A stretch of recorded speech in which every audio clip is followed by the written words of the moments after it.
Hey guys, Nando here. I wanted to take a moment before the start of the show and have you like and subscribe to our channel.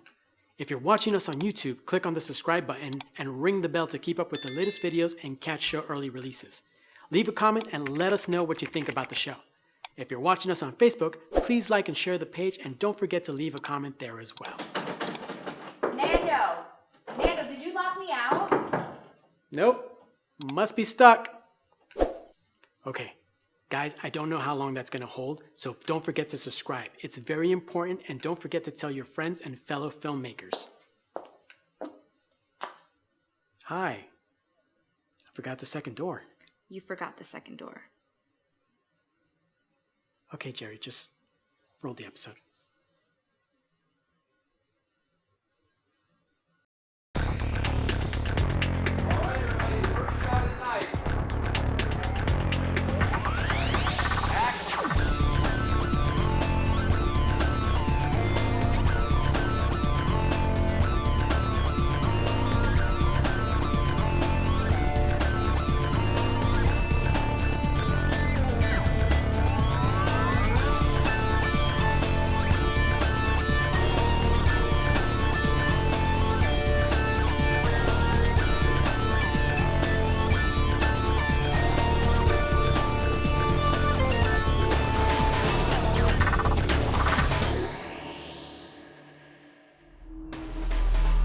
Welcome filmmakers, fans, and friends to Indie Cinema Showcase, your #1 source for filmmaking, conventions, and everything in between.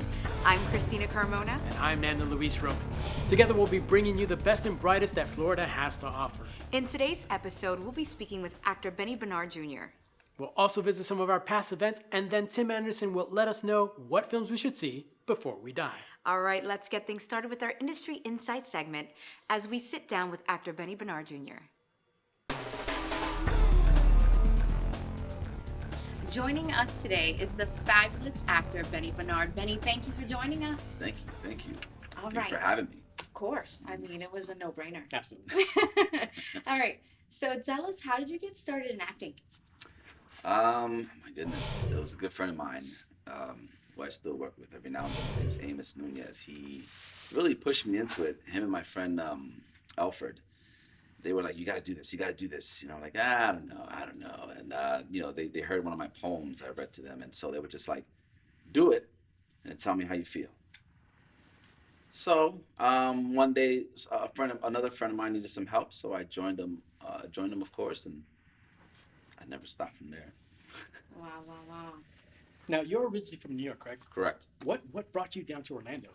Woo! Well, actually, I came kicking and screaming because I was 16. I wasn't 18 yet. My mom brought me down here, and you take a city kid out of the city. That's not a good thing. I came kicking and screaming too. I sure did. But I'm glad she did that because it really changed my perspective on my life, thoughts, and everything. Right. Has it been easy becoming an actor here in Orlando? No. So dramatic. I like that. I mean, he specializes in that. Yeah. No, actually, it's because Orlando's a great place to start too. Because anywhere you are, it's a great place to start. Really, it's just not easy because you're starting from the ground up, and you definitely. I always believe you should always take some classes and stuff like that to prepare yourself. But I didn't know this, you know what I mean? My friends were telling me, hey, take class. All right, I'll take some classes. You're a natural, but take some classes. So I did that, and it everything just started lining up, Right. But you definitely have to keep pushing. You definitely have to, you have to grow that strength. Right. There are going to be times where you're going to get really tired. And it's 100%. Now, Benny, I have seen you on TV. I'll be watching like my favorite show, and there's a Disney commercial. I'm like, oh my gosh, yes, it's Benny on a billboard. yeah. Anytime I'm watching the soccer game, I Benny's mean, face pops up in Benny's commercials. right there, and it's just like, wow, it's really impressive. So, of everything that you've done, what's been your favorite role? I got quite a few roles that were pretty fun, and I loved a lot. Like I touched on a role where I was a pastor, and it was very short-lived, but it was definitely awesome. But one of the roles I would have to say that I really liked was it was a film that I did that wasn't released here yet. It's called The Last One, where I played it's a post-apocalyptic film. and you see a person struggling to survive, and they place him as a leader, but he doesn't see himself as one. So it's one of those characters that you have to always dig deep to find hope. It's like an anti-hero who becomes a hero at the end. I like that role. It's very. I think it speaks a lot. You know what I mean? It's very one of those characters that you have to dig deep. Nice. Now, you were just in Jungle Run. I was. Yes. Tell us about that. That was fun. I had to learn Portuguese, which I'm Puerto Rican, but Same thing, right? Right. People tell me that all the time. It's like, it's funny because I do get sometimes Portuguese. They're like, "Oh, do you know Spanish?" I'm like, "Yes," and they start talking Portuguese to me, and I'm like, nope, it's not the same language. "Yeah, okay." I understood about 3 of those words. The rest of them, I am not sure. Yeah. But it was great. I mean, it was very challenging for me. I would say that was one of the most challenging sets I had to be on. Everything was really quick. But I mean, the cast and the production and the director, I mean, everyone was always working well together and really supportive. So that was awesome set, definitely. Now, are there any roles that you might potentially want to do in the future? Like something that you always wanted to plan on doing? I haven't played a detective role yet. You know what I mean? That'll be fun. Or I can see you I being could definitely totally see a that. detective role. Yeah. that'll be. I played a short-lived one in a short film, but a really good detective Like role in a the feature bad film. detective, the good detective, the in-between. I would say like maybe the in between. Okay. You don't He's know. totally the bad guy. Right. Totally bad cop over here. Oh, man. No. Now, I mean, you've been in so many things. Are you ever curious about what it's like to be behind the camera, maybe? Is that something that you see yourself doing in the future? Yeah, I mean, I teamed up with a couple of my buddies, and we're starting up like a little production type team. Okay. We've done a film so far that we're just trying to get scored. It's called Safe Passage, and then also we're working on another project called The Family Business right now. So we're moving. Very cool. Very cool.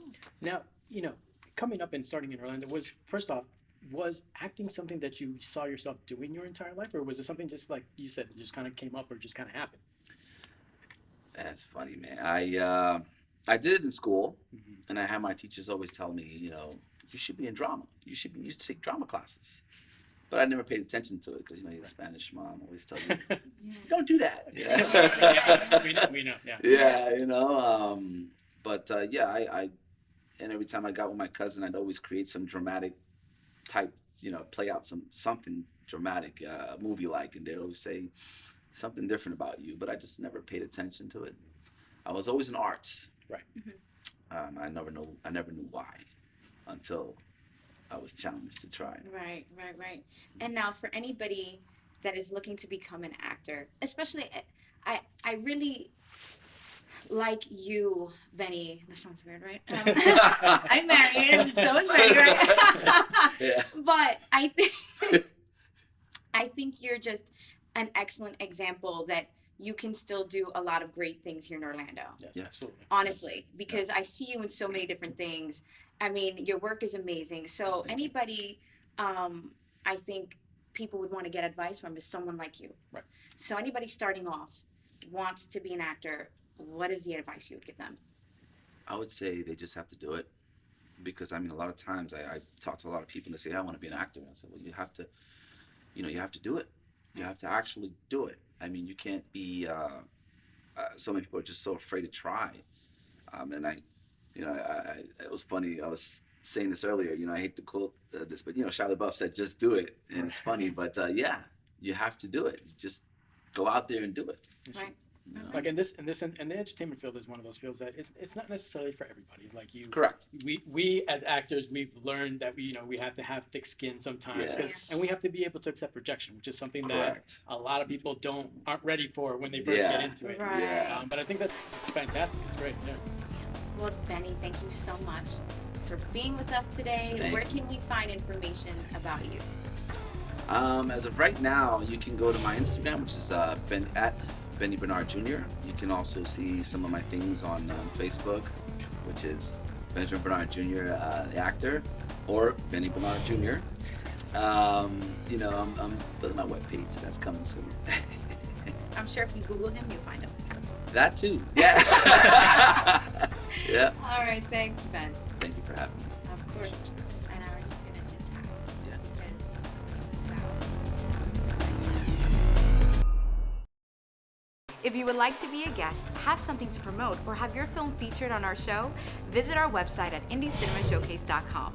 Watch past episodes and help support the show by buying some of our merch at our online stores. Follow us on our socials, Facebook at ICSTV and on Instagram at ICSTV Show. You can also reach out to us by emailing us at icstv@yahoo.com. My name is Benny Bernard Jr. and join me on the Indie Cinema Showcase. Welcome back, but now it's time to go on location with ICS. In this episode, we take you to Post Effects Digital Studios and talk with Dean Baker.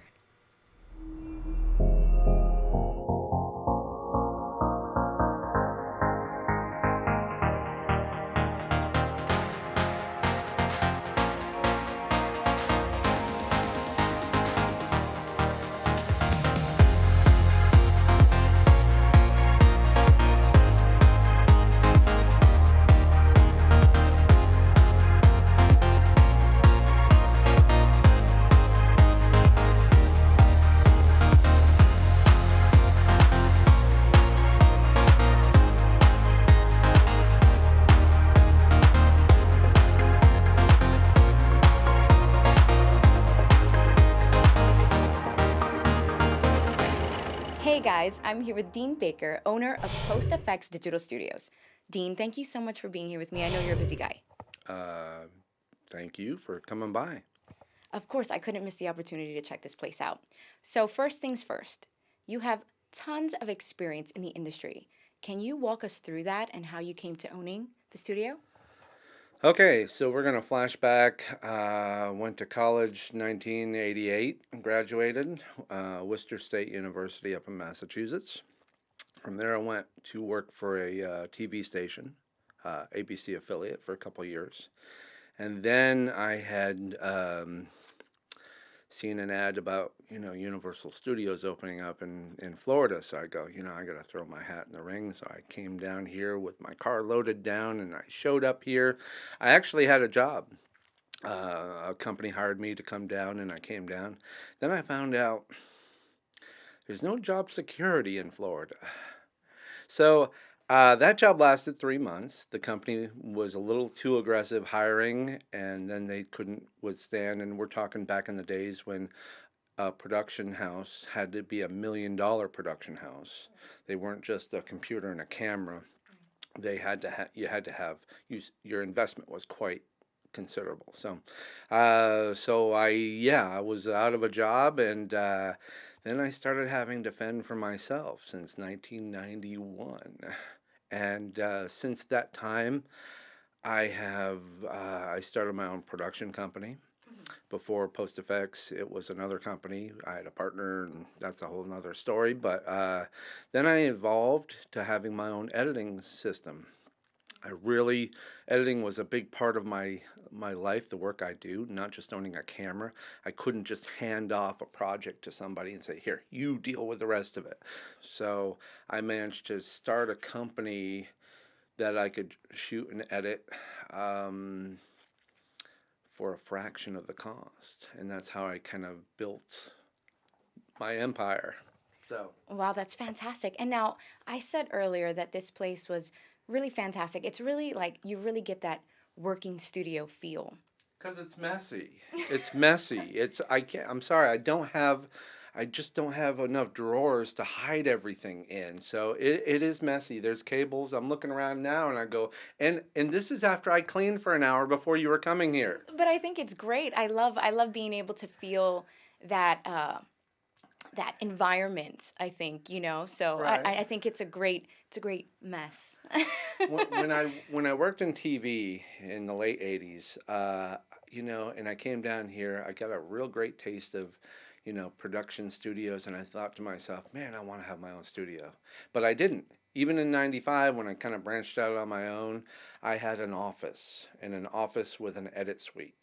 That's all I had for about 5 years. So up until about 2001, I had just an office, and it was in this building. It was upstairs, and my rent was like $200 a month, and I managed to bring clients in, and go out and film, bring it back, edit, and I did so much in that time with that little bit of investment, having my own editing, having a camera, having, a space that I could work from. And from 95 to 2001, and then 2001, I was upstairs in the building, and then one of these units opened up. Uh, and I was like, well, this is my chance. Now, one of the fantastic things that I noticed on your site is that you are good for the filmmaker that has the equipment, but also the filmmakers that don't. So they can also rent gear. Can you talk to us about how that would work? Great. When somebody comes in to rent, then of course, I get them in for. I said, look, you can come in, shoot on my set for $40 an hour. Oh, and the lighting's included because I've got the studio lit. You don't want to come in and try and light a big 20-foot wide cyc, because that's a lot of lighting. So the lighting's there. Then we have the Blackmagic 4K. One of my guys, freelancer guys, has got a red camera. I got a couple of guys with red cameras that can come in and provide. I'm not a camera rental company, but but if you're here in my studio using my space, I got no problem. Tell me what you need. I'll come up with a comfortable price. There's even times when recently some guys came in to shoot a music video on my set, and I said, look, the lighting's there, but if you don't know lighting real well, and a lot of guys come out of school and they don't either want to invest the time, knowing lighting. I've been lighting for 30 plus years. I know lighting, 3-point lighting, doing splits, making sure it looks right. Especially something for a green screen.